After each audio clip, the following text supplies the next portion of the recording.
പ്രിയപ്പെട്ടവരെ, SCR കരട് voter പട്ടിക ഫോം 8-ലുള്ള തിരുത്തലുകൾ, ഫോം 6 പ്രകാരമുള്ള പ്രവാസി വോട്ടർ അപ്ലിക്കേഷൻ എന്നിവ സംബന്ധിച്ച് ചില വീഡിയോകൾ ഞാൻ ചെയ്തിരുന്നു.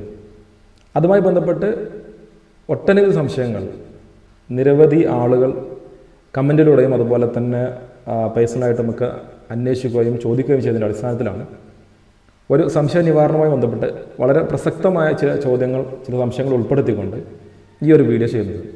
മറ്റുള്ളവർക്ക് കൂടി ഈ ഒരു വിവരങ്ങൾ ഉപകാരപ്രദമാകും എന്നതുകൊണ്ടാണ് ഈ വീഡിയോയിലേക്ക് വന്നിട്ടുള്ളത്.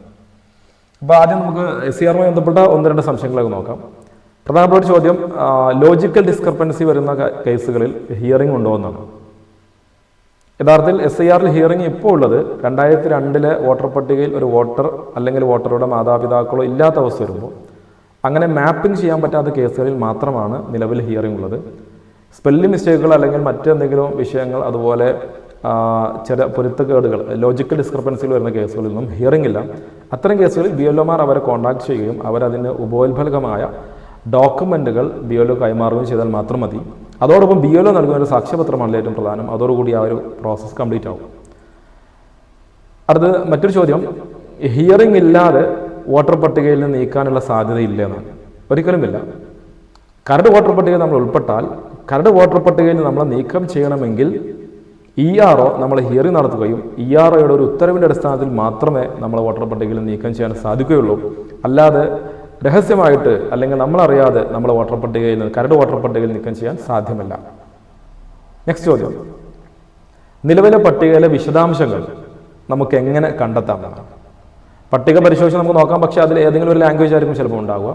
അല്ലെങ്കിൽ നമുക്ക് കമ്മീഷൻ്റെ വെബ്സൈറ്റായ ഇലക്ടറൽ സെർച്ച് .eci.gov.in അഡ്രസ്സ് ഞാൻ കൊടുക്കാം. ആ ഒരു ലിങ്കിൽ നമ്മൾ ക്ലിക്ക് ചെയ്തുകൊണ്ട് നമ്മുടെ എപ്പിക് നമ്പർ അഥവാ ഐഡൻറ്റി കാർഡ് നമ്പർ നമ്മൾ ടൈപ്പ് ചെയ്ത് അതിലെ ക്യാപ്ച കോഡും കൊടുത്ത് സ്റ്റേറ്റും സെലക്ട് ചെയ്ത് സെർച്ച് ചെയ്താൽ നമ്മുടെ ഡീറ്റെയിൽസ് നമുക്ക് വിശദമായിട്ട് തന്നെ കാണാൻ സാധിക്കും.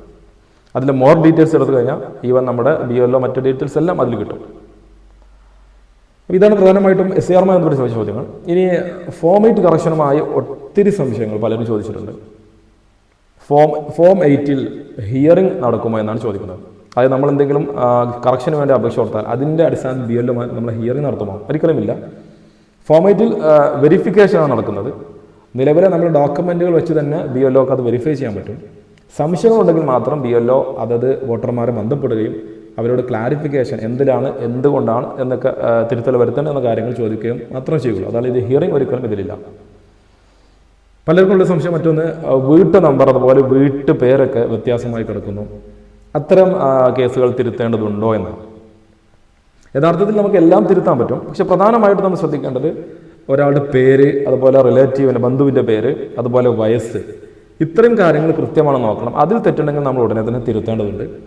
വീട്ടുപേര് അതുപോലെ അഡ്രസ്സ് മറ്റു കാര്യങ്ങളൊക്കെ അത്ര പെട്ടെന്ന് നമ്മൾ തിരുത്തണം എന്നില്ല. കാരണം അത് മാറുന്നതും അതുപോലെ അത്ര വോട്ടർ പട്ടികയുമായി അത്ര ഇമ്പോർട്ടൻ്റ് ഉള്ള ഒരു വസ്തുവുമല്ല എന്ന് മനസ്സിലാക്കിയതുകൊണ്ട് അത് ഇപ്പോൾ നിർബന്ധമായി തിരുത്തണം എന്നില്ല. അടുത്ത സംശയം ചോദിക്കുന്ന പലരും, ഞാൻ കുറേ ദിവസമായി അല്ലെങ്കിൽ മാസങ്ങളായി തിരുത്തലിന് അപേക്ഷ കൊടുത്ത് ഇതുവരെ പ്രോസസ്സ് ചെയ്ത് കാണുന്നില്ല എന്നാണ്. ഇത് യഥാർത്ഥത്തിൽ സാധാരണഗതിയിൽ 1-2 ആഴ്ചക്കകം തന്നെ ഇത്തരം അപേക്ഷകൾ BLOമാർക്ക് വെരിഫിക്കേഷന് വേണ്ടി കൈമാറാറുണ്ട്. പക്ഷേ ഇവിടെ നിലവിൽ ഇപ്പോൾ SCR പ്രോസസ്സ് നടക്കുന്നത് കൊണ്ട് തന്നെ അതിന് ഭംഗം വരാതിരിക്കാൻ വേണ്ടി മറ്റ് അപ്ലിക്കേഷൻസ് ഒന്നും ഇപ്പോൾ BLOമാർക്ക് കൈമാറിയിട്ടില്ല. എനിക്ക് ഞാൻ മനസ്സിലാക്കുന്നത് ഈ ഒരു ഹിയറിംഗ് പ്രോസസ്സ് കൂടി കഴിഞ്ഞതിന് ശേഷമായിരിക്കും ഇത്തരം അപ്ലിക്കേഷൻസ് BLOമാർ കൊടുക്കുന്നത്. അതിനുശേഷം BLOമാർ വെരിഫൈ ചെയ്താൽ ഉടനെ അത് പ്രോസസ്സ് ചെയ്യപ്പെടുന്നതുമായിരിക്കും. നമുക്ക് എന്തായാലും ഇതിൻ്റെ ഒരു നമ്മൾ ഫൈനൽ പട്ടിക പുറത്തിറങ്ങുന്നതിന് മുമ്പായിട്ട് ഈ പ്രക്രിയകളെല്ലാം കംപ്ലീറ്റ് ആകും. അതുപോലെ പലർക്കുള്ളൊരു സംശയം, ഈ ഫൈനൽ റോളിന് ശേഷവും തിരുത്തിയാൽ പോരെ എന്നാണ്. അതായത് നമ്മൾ ഫൈനൽ പട്ടിക ഫെബ്രുവരിയിൽ ഇറങ്ങിയതിന് ശേഷവും നമുക്ക് തിരുത്താൻ പറ്റുമല്ലോ എന്നാണ്. തീർച്ചയായിട്ടും പറ്റും. പക്ഷെ അതൊരു വ്യത്യാസം എന്ന് പറയുന്നത്, ഇപ്പോൾ തന്നെ നമ്മൾ വലിയ വ്യത്യാസങ്ങൾ കരട് പട്ടികയിൽ ഉണ്ടെങ്കിൽ അത് നമ്മൾ തിരുത്തി കഴിഞ്ഞാൽ ഫൈനൽ പട്ടിക SCR 2026 ഫൈനൽ പട്ടിക ഇറങ്ങുമ്പോൾ നമ്മുടെ വിശദാംശങ്ങൾ വളരെ കൃത്യമായിക്കൊണ്ട് ആ പട്ടികയിൽ റിഫ്ലക്റ്റ് ചെയ്യും. അപ്പോൾ ഈ ഒരു പട്ടിക ആയിരിക്കും ഒരുപക്ഷെ ഭാവിയിൽ ഒരു SCRന് വേണ്ടി അവർ അടിസ്ഥാനമായി എടുക്കുന്നത്. അപ്പോൾ നമ്മൾ വിവരങ്ങൾ അത് കൃത്യമായി പോകും. അതിനുശേഷം നമുക്ക് തിരുത്താൻ അവസരമുണ്ട്. എല്ലാ വർഷങ്ങളും റിവിഷൻസ് നടക്കുന്നുണ്ട്. അതൊക്കെ ഇതിൻ്റെ കൂടെ നടക്കുന്ന പ്രോസസ്സ് തന്നെയാണ്. പലർക്കുള്ള വളരെ പ്രധാനപ്പെട്ട ഒരു സംശയം എന്ന് പറഞ്ഞാൽ, നമ്മളിപ്പോൾ ഫോം 8-ൽ തിരുത്തണം നമുക്ക് ആവശ്യമുണ്ട്. പക്ഷേ നമ്മൾ അഥവാ ഫോം 8-ൽ എന്തെങ്കിലും ഒരു അപേക്ഷ കൊടുത്താൽ അതിലെന്തെങ്കിലും പ്രശ്നങ്ങൾ സംഭവിച്ചാൽ അത് നമ്മുടെ SCR പ്രക്രിയയെ ബാധിക്കുമോ എന്നാണ്. ഒരിക്കലുമില്ല. അത്തരത്തിലൊരു പേടി ആരും പോകേണ്ടില്ല. കാരണം ഇത് രണ്ടും രണ്ട് രീതിയിൽ പോകുന്ന പ്രോസസ്സാണ്. അതായത് നമ്മൾ SCRന് വേണ്ടി നമ്മൾ എന്യൂമറേഷൻ ഫില്ല് ചെയ്ത് കൊടുത്തു, നമ്മൾ പേര് കരട് വോട്ടർ പട്ടികയിൽ വന്നു. ഇനി അതിൽ എന്തെങ്കിലും സംശയം ഉണ്ടെങ്കിൽ ഡോക്യുമെന്റ്സ് അപ്ലോഡ് ചെയ്ത് SCRന്റെ ഫൈനൽ പട്ടികയിൽ നമ്മൾ ഉൾപ്പെടും. ഇനി ഫോർമാറ്റ് കറക്ഷൻ നമ്മൾ കൊടുക്കുന്നതെന്ന് പറഞ്ഞാൽ അത് നമ്മൾ തിരുത്തലുകൾക്ക് വേണ്ടിയാണ്. നമ്മുടെ ഫോട്ടോ അടക്കമ്പോൾ നമുക്ക് പേര് എന്ന് നമുക്ക് തിരുത്താം. അപ്പോൾ ആ തിരുത്തൽ വേണ്ടി നമ്മൾ കൊടുക്കുന്ന അപേക്ഷ അത് പ്രോസസ്സ് ചെയ്യപ്പെടുകയാണെങ്കിൽ, നമ്മുടെ ഡോക്യുമെൻ്റ് അടിസ്ഥാനത്തിൽ അത് ബോധ്യമാണെന്ന് തെളിയിക്കുകയാണെങ്കിൽ, അത് മനസ്സിലാവുകയാണെങ്കിൽ അത് ഉൾപ്പെടെയുള്ള, അതായത് ആ കറക്ഷൻ ചെയ്ത വിവരം നമ്മുടെ ഫൈനൽ പട്ടികയിൽ വരും. ഇനി ഇൻ കേസ് നമ്മൾ ഫോർമാറ്റിന് കറക്ഷൻ കൊടുത്തു, അത് പ്രോസസ്സ് ചെയ്യപ്പെട്ടില്ല, അല്ലെങ്കിൽ അത് തെറ്റുകളൊന്നും സംഭവിച്ചു, ആ രീതിയിൽ അത് റിജക്റ്റ് ചെയ്യപ്പെട്ടാൽ അതുകൊണ്ട് ഫോർമാറ്റ് മാത്രമേ റിജക്റ്റ് ആവുന്നുള്ളൂ, അതൊരിക്കലും നമ്മൾ SCRനെ ബാധിക്കുന്നില്ല എന്ന് മനസ്സിലാക്കാം. മറ്റൊരു കാതലായ സംശയം, ഈ ഷിഫ്റ്റിങ്ങിന് വേണ്ടി നമ്മളൊരു ബൂത്തിൽ നിന്ന് മറ്റൊരു ബൂത്തിലേക്ക് മാറാൻ ഇപ്പോൾ അവസരമുണ്ട്. ഷിഫ്റ്റിംഗ് ഓഫ് റെസിഡൻസ് എന്ന് പറയും. ഇങ്ങനെ നമ്മൾ മാറുമ്പോൾ അതിൽ നമുക്ക് റിലേറ്റീവിൻ്റെ, അതായത് നമ്മൾ മാറുന്ന സ്ഥലത്തുള്ള ആളുടെ ID കാർഡ് നമ്പറോ മാറുന്ന സ്ഥലത്തുള്ള ബൂത്ത് നമ്പറോ സെലക്ട് ചെയ്യാൻ ഓപ്ഷൻ ഇല്ല. പിന്നെ എങ്ങനെയാണ് നമ്മളെ ആ ബൂത്തിലേക്ക് എത്തിക്കുന്നതെന്നാണ് വളരെ പ്രസക്തമായ ഒരു ചോദ്യമാണ്. നിലവിൽ നമ്മുടെ സൈറ്റിൻ്റെ ഒരു പരിമിതി കൂടിയാണ് അത് മനസ്സിലാക്കാം. അപ്പോൾ ഇപ്പോൾ നിലവിൽ ചെയ്യുന്നത്, അങ്ങനെയുള്ള അപേക്ഷകൾ കിട്ടിക്കഴിഞ്ഞാൽ അത് ERO അല്ലെങ്കിൽ താലൂക്ക് ഓഫീസ് തലത്തിലൊക്കെ അവർ അത് പരിശോധിക്കും. BLOമാരുമായിട്ട് അഭിപ്രായം എടുത്ത് അത് അഡ്രസ്സ് നോക്കി അത് എങ്ങോട്ടാണ് പോകുന്നത് എന്ന് നോക്കി അതത് BLOമാർക്ക് ട്രാൻസ്ഫർ ചെയ്യുകയാണ് ചെയ്യുന്നത്. മറ്റു സംശയം, ചില കേസുകളിലെങ്കിലും പേരിൽ ഡോട്ടുള്ള കേസുകൾ അവർക്ക് പുതുതായിട്ട് പേര് ചേർക്കാനോ അല്ലെങ്കിൽ കറക്ഷൻസ് വരുത്താനോ സാധിക്കുന്നില്ല. അത് വലിയൊരു ഇഷ്യൂ ആണ്. കാരണം ഇലക്ഷൻ കമ്മീഷൻ ഓഫ് ഇന്ത്യയുടെ സൈറ്റിൽ ഈ പേരിനോടൊപ്പമുള്ള ഡോട്ടുകൾ അങ്ങനെ കൊടുത്താൽ അത് ആ സൈറ്റിൽ അത് ഒരു എറർ കാണിക്കണം, അത് എടുക്കുന്നില്ല. അപ്പോൾ അങ്ങനെയുള്ളവർക്ക് ഇനി ചെയ്യാൻ പറ്റുന്ന ഒരു കാര്യമെന്ന് വെച്ചാൽ, അവർ നിലവിൽ നിങ്ങളുടെ ആധാറിലെ ഈ ഡോട്ടാണ് പ്രശ്നം ഉണ്ടാക്കുന്നത്. അപ്പോൾ ആധാറിൽ അങ്ങനെ ഡോട്ട് ഉണ്ടെങ്കിൽ ആ ഡോട്ട് നമുക്ക് ഉടനെ തിരുത്താനുള്ള അവസരം അക്ഷയ സെൻ്ററുകളിൽ പോയി ഉണ്ട്. അക്ഷയ സെൻ്ററുമായി ബന്ധപ്പെട്ട് അത് ചെയ്യാവുന്നതാണ്. പക്ഷേ നിങ്ങളുടെ SLC ബുക്കിലടക്കം, അതായത് രേഖകളിലടക്കം ഡോട്ട് ഉണ്ടെങ്കിൽ അതൊരു ഇഷ്യൂ തന്നെയാണ്. അത്തരം കേസുകളിൽ BLOമാരെ സമീപിച്ച് BLOമാർക്ക് അവരുടെ ആപ്പ് വഴി അത് ആപ്ലിക്കേഷൻ പ്രോസസ് ചെയ്യാൻ പറ്റും എന്നാണ് ഇപ്പോൾ മനസ്സിലാവുന്നത്. ഞാൻ ചെയ്ത് നോക്കിയിട്ടില്ല, എന്നാലും അത് അങ്ങനെ ചെയ്യാനൊരു പോസിബിലിറ്റി ഇപ്പോൾ ഉള്ളൂ. ഓക്കെ, അപ്പോൾ മറ്റൊരു വിഷയം എന്ന് പറഞ്ഞാൽ, ഈ ആധാർ അതുപോലെ വോട്ടർ ID രണ്ടിലും 2 പേരാണുള്ളത്, അല്ലെങ്കിൽ പേരിൽ വ്യത്യാസമുണ്ട്. എന്താണ് ചെയ്യേണ്ടത്? ഇവിടെ നമ്മൾ നോക്കേണ്ടത് പ്രധാനമായിട്ടും നമ്മുടെ അടിസ്ഥാന രേഖയായ നമ്മുടെ SLC ബുക്ക്, സ്കൂൾ സർട്ടിഫിക്കറ്റ്, അതല്ലെങ്കിൽ മറ്റു പാസ്പോർട്ട്, ഇങ്ങനെയുള്ള ഇതിൽ എന്താണ് നമ്മളെ കറക്റ്റ് പേര് എന്ന് നോക്കിയിട്ട് ആ പേരിന് അനുസൃതമായിട്ട് ഏതിലാണോ തെറ്റുള്ളതിൽ മാറ്റമുള്ളത് അത് തിരുത്തിയാണ് വേണ്ടത്. അപ്പോൾ ആധാറിലാണ് പേര് തെറ്റെങ്കിൽ ആധാർ തിരുത്തി പിന്നെ ID കാർഡ് തിരുത്താം, അല്ലെങ്കിൽ ആധാർ വോട്ടർ IDയിലാണ് തെറ്റെങ്കിൽ വോട്ടർ ID തിരുത്താം. അപ്പോൾ നമ്മൾ ആധികാരികമായിട്ട് നമ്മൾ നോക്കേണ്ടത് നമ്മുടെ അടിസ്ഥാന രേഖകളാണ്, അല്ലാതെ വോട്ടർ IDയോ അല്ലെങ്കിൽ ആധാറോ അല്ല. അപ്പോൾ ഇത്രയും പ്രധാനമായിട്ടുള്ള വിഷയങ്ങൾ ഇതാണ് ഈ ഫോം 8 കറക്ഷനുമായി ബന്ധപ്പെട്ട്. ഇനി ഒരു സെക്ഷൻ കൂടി ഞാൻ പറയുന്നത് ഫോം 6A ബന്ധപ്പെട്ട് പ്രധാനമായിട്ടും പ്രവാസികൾക്ക് വളരെ ഉപകാരപ്പെട്ട ഒരു കാര്യം കൂടിയാണ് ഈ ഫോം 6A കറക്ഷൻ. അപ്പോൾ അതിൽ ഒത്തിരി സംശയങ്ങൾ പ്രവാസികൾക്ക് ഈ മേഖലയിലുണ്ട്. പ്രധാനമായിട്ട് ഒരു സംശയം, നമ്മളൊരു ക്ലാരിഫിക്കേഷൻ വരുത്തേണ്ട ഒരു വിഷയം, നിലവിൽ കരട് വോട്ടർ പട്ടികയിൽ ഉൾപ്പെട്ട ഒരു പ്രവാസിയും ഫോം 6Aയിൽ അപേക്ഷിക്കാൻ പാടില്ല. കാരണം ഫോം 6A എന്ന് പറയുന്നത് പ്രവാസികൾക്ക് വേണ്ടിയുള്ളതാണ്. പക്ഷേ അത് ഓൾറെഡി അവർ വോട്ടർ പട്ടികയിൽ ഉൾപ്പെട്ടെങ്കിൽ പിന്നെ അവർ അപേക്ഷിച്ച് വീണ്ടും പ്രവാസി വോട്ടർ ലിസ്റ്റിൽ ഡ്യൂപ്ലിക്കേഷൻ വരേണ്ടതില്ല, അവർ ഇപ്പോൾ ഒന്നും ചെയ്യേണ്ടതില്ല. വോട്ടർ പട്ടികയിൽ ഒരിടത്തും പേരില്ലാത്തവരാണ് ഈ ഫോം 6A പ്രകാരം അപേക്ഷിക്കേണ്ടത്.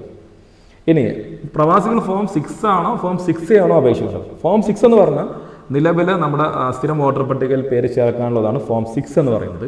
ഈ ഫോം 6 നമ്മൾ അപേക്ഷ കൊടുത്തു കഴിഞ്ഞാൽ അതിൻ്റെ വെരിഫിക്കേഷൻ ഉണ്ടാകുകയും ആ അപേക്ഷകൻ വോട്ടർ നാട്ടിൽ ഉണ്ടായിരിക്കുകയും വേണം. BLO വെരിഫിക്കേഷൻ സമയത്ത് അയാൾ ഫിസിക്കലി അവൈലബിൾ ആയിരിക്കണം. അപ്പോൾ അങ്ങനെയില്ലാത്ത കേസിൽ ഫോം 6A കൊടുത്തുകൊണ്ട് അത് റിജക്റ്റ് ചെയ്യാനേ സാധ്യതയുള്ളൂ. അതുകൊണ്ട് നാട്ടിലില്ലാത്തവർ എന്തായാലും ഫോം 6A തന്നെയാണ് കൊടുക്കേണ്ടത്. മറ്റൊരു കേസ് എന്ന് പറഞ്ഞാൽ ഇതിൽ വെരിഫിക്കേഷൻ അതുപോലെ ഹിയറിംഗ് എങ്ങനെയാണെന്നാണ്. ഇത് നമ്മൾ പാസ്പോർട്ട് ഡീറ്റെയിൽസ് നമ്മൾ കൊടുക്കുന്നു, അത് വെച്ചാണ് നമ്മളെ വെരിഫിക്കേഷൻ നടത്തുന്നത്. പിന്നെ നമ്മളൊരിക്കലും ഡയറക്റ്റ് കോൺടാക്ട് ചെയ്യാൻ ആവശ്യം വരുന്നില്ല. പക്ഷേ നമുക്ക് അവർക്ക് അഡ്രസ്സ് മറ്റ് വിഷയങ്ങൾ എന്തെങ്കിലും സംശയങ്ങളുണ്ടെങ്കിൽ കോൺടാക്ട് ചെയ്യാൻ വേണ്ടി നമ്മൾ അപേക്ഷിക്കുന്ന സമയത്ത് നമ്മുടെ നാട്ടിലുള്ള ആരുടെയും റിലേറ്റീവ്സിൻ്റെ കോൺടാക്ട് നമ്പർ കൊടുക്കുകയാണ് നല്ലത്. ദെൻ വളരെ പ്രധാനപ്പെട്ട ഒരു പ്രശ്നം ഇതിൽ വരുന്നതെന്ന് വെച്ചാൽ, ഇതിൽ പലരും അപേക്ഷകൾ കൊടുത്തു, അതിന് റെഫറൻസ് നമ്പർ കിട്ടി, പക്ഷേ ട്രാക്ക് ചെയ്യാൻ പറ്റുന്നില്ല.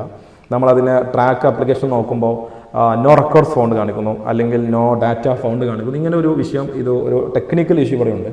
അപ്പോൾ ഇതിൽ ഞാനിപ്പോൾ ഇതിൻ്റെ ടെക്നിക്കൽ ആളുകളെ ബന്ധപ്പെട്ടപ്പോൾ മനസ്സിലാക്കാൻ സാധിച്ചത്, ഡിസംബർ 5 മുതലുള്ള അപേക്ഷകളാണ് ഇപ്പോൾ അവർക്ക് സൈറ്റിൽ കാണാൻ കഴിയുന്നതെന്നാണ്. സൈറ്റിൻ്റെ ഒരു ഇഷ്യൂ ആണ്.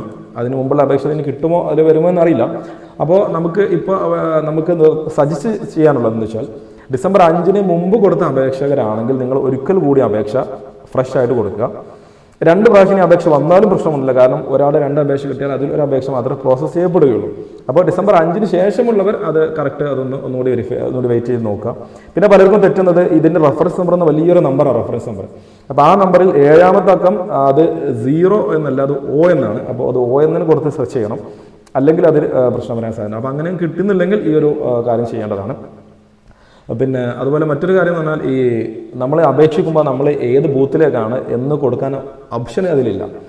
അപ്പോൾ എങ്ങനെയാണെന്ന് ചോദിച്ചാൽ, ഞാൻ നേരത്തെ ഷിഫ്റ്റിങ്ങിൻ്റെ കേസ് പറഞ്ഞ പോലെ തന്നെ നമ്മുടെ അഡ്രസ്സ് നോക്കി നമ്മുടെ പാസ്പോർട്ടിലെ റെസിഡൻസിൻ്റെ അഡ്രസ്സ് എവിടെയാണ് വരുന്നത്, ആ അഡ്രസ്സ് പ്രകാരമാണ് അതത് BLOമാർക്ക് ഇതിൻ്റെ വെരിഫിക്കേഷൻ പോകുന്നത്. അതുപോലെ തന്നെ ഈ ഫോം 6 വെരിഫിക്കേഷൻ BLOമാർക്ക് നൽകണമെന്നില്ല. അത് ERO ലെവലിൽ തന്നെ ചിലപ്പോൾ വെരിഫിക്കേഷൻ നടക്കുന്നുണ്ട്, അല്ലെങ്കിൽ അത് BLOമാർക്ക് ചിലപ്പോൾ അവർ ആവശ്യമെങ്കിൽ മാത്രമേ കൊടുക്കുന്നുള്ളൂ. ഓക്കെ. പിന്നെ മറ്റൊരു സംശയം, പുതിയ പാസ്പോർട്ട്, അതായത് ഈ നമ്മുടെ ഫോം 6A പാസ്പോർട്ടിൻ്റെ ആ ഒരു കോളത്തിൻ്റെ വാലിഡേഷൻ അവർ വെച്ചത് പാസ്പോർട്ട് നമ്പർ, പഴയ പാസ്പോർട്ട് നമ്പർ 1 ലെറ്ററും പിന്നെ നമ്പേഴ്സുമാണ്. പക്ഷേ ഇപ്പോൾ പുതിയ പാസ്പോർട്ട് നമ്പറുകൾക്ക് 2 ലെറ്ററാണ് ആദ്യം വരുന്നത്. അപ്പോൾ അങ്ങനെയുള്ളത് കൊടുക്കുമ്പോൾ അത് എറർ കാണിക്കുന്നുണ്ട്, അത് വാലിഡ് അല്ല എന്ന് പറയുന്നുണ്ട്. പക്ഷേ ഇതൊരിക്കലും തന്നെ നമ്മൾ മനസ്സിലാക്കേണ്ടത്, നമ്മുടെ പാസ്പോർട്ടിൻ്റെ ഡാറ്റയുമായിട്ട് അല്ലെങ്കിൽ പാസ്പോർട്ടിൻ്റെ സൈറ്റുമായിട്ടൊന്നും ഇതിന് വാലിഡേഷനോ അല്ലെങ്കിൽ API ഒന്നും ഇല്ല. അതുകൊണ്ട് പക്ഷേ ആ സൈറ്റിൽ ഒരു വാലിഡേഷൻ കൊടുക്കുന്നത് മാത്രം. അതുകൊണ്ട് അത് ടെക്നിക്കൽ ഇഷ്യൂ ആണ്, പക്ഷേ ആ ഇഷ്യൂ ഇതുവരെ സോൾവ് ചെയ്തിട്ടില്ല.